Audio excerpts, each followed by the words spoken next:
Mini ప్రపంచానికి స్వాగతం. CPS ఉద్యోగులకు సంబంధించిన ఒక ముఖ్యమైన అప్డేట్తో ఈ వీడియో చేయటం జరుగుతుంది. అమెరికా అధ్యక్షుడు ట్రంప్ అధికారంలోకి వచ్చిన తర్వాత కొన్ని వివాదాస్పదమైన నిర్ణయాలు తీసుకుంటూ ఉన్నారు. ఆ నేపథ్యంలో ప్రపంచవ్యాప్తంగా చాలా విమర్శలు వెలువెత్తుతూ ఉన్నాయి. ప్రపంచ ఆర్థిక వ్యవస్థ అంతా కూడా కుప్పకూలిపోయే ప్రమాదం ఉన్నట్లుగా చాలా దేశాలు ఆందోళన వ్యక్తం చేస్తూ ఉన్నాయి. ట్రంప్ తీసుకున్న నిర్ణయాల వల్ల సిపిఎస్ ఉద్యోగులకు కూడా తీవ్రమైన నష్టం వాటిల్లినట్లుగా తెలుస్తుంది. ఏప్రిల్ 7వ తేదీ స్టాక్ మార్కెట్ కుప్పకూలిపోవటం వల్ల సిపిఎస్ ఉద్యోగులకు సంబంధించిన సొమ్ము 25,400 రూపాయలు నష్టపోయినట్లుగా వార్తలు వస్తూ ఉన్నాయి. అది నిజమేనని చాలామంది ఆర్థిక నిపుణులు కూడా చెబుతూ ఉన్నారు. ఉద్యోగులు వారి వంతుగా ఏదైతే 10% జీతాల నుంచి సిపిఎస్లో దారి మళ్లిస్తారో దానికి ప్రభుత్వ వాటా సొమ్ము కలిపి ఆ మొత్తాన్ని స్టాక్ మార్కెట్లో మదుపు చేయటం, దాని మీద వచ్చే లాభాలను కూడా ఉద్యోగులకే ఇవ్వటం అనేది జరుగుతూ ఉంది. కానీ ప్రస్తుతం అయితే మాత్రం భారీగా నష్టం వాటిల్లినట్లు తెలుస్తూ ఉంది. ఇది కేవలం ఏప్రిల్ 7వ తేదీ మాత్రమే కాదు, ట్రంప్ అధికారంలోకి వచ్చిన తర్వాత స్టాక్ మార్కెట్ భారీ కుదుపులకు లోనవుతూ ఉంది.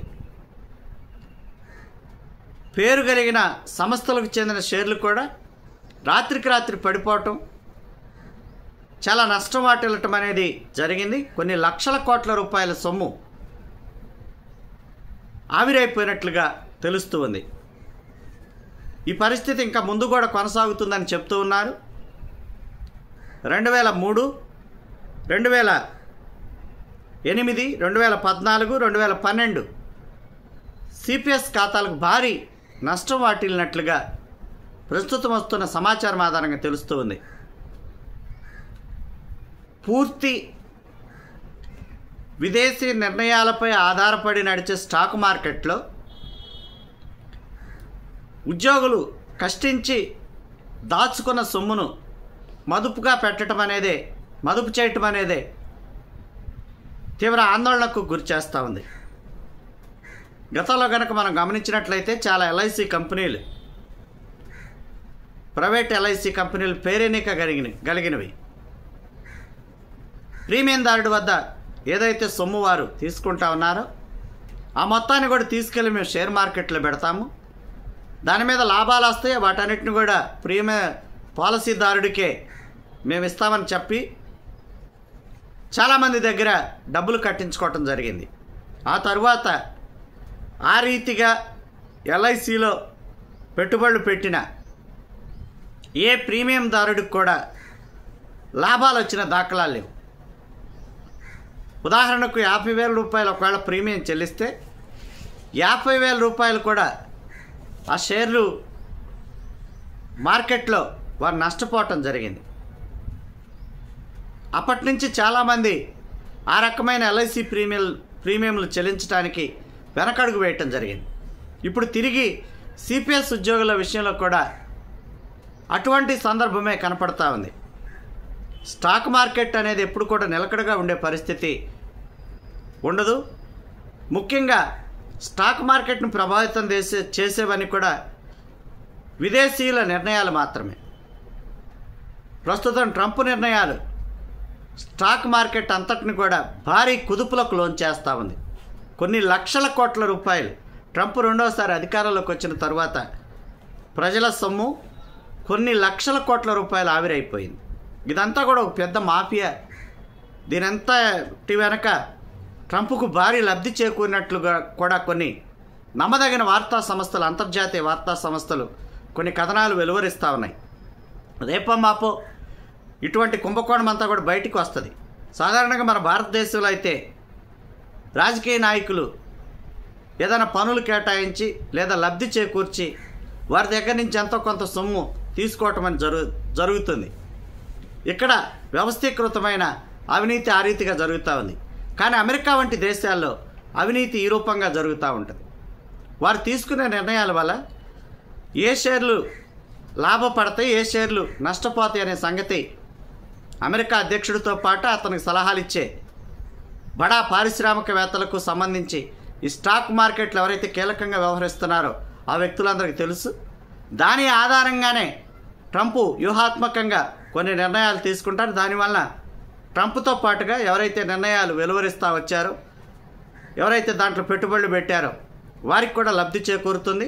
కానీ మెజారిటీ పీపుల్కి మాత్రం సంపూర్ణమైన అన్యాయం జరుగుతుంది.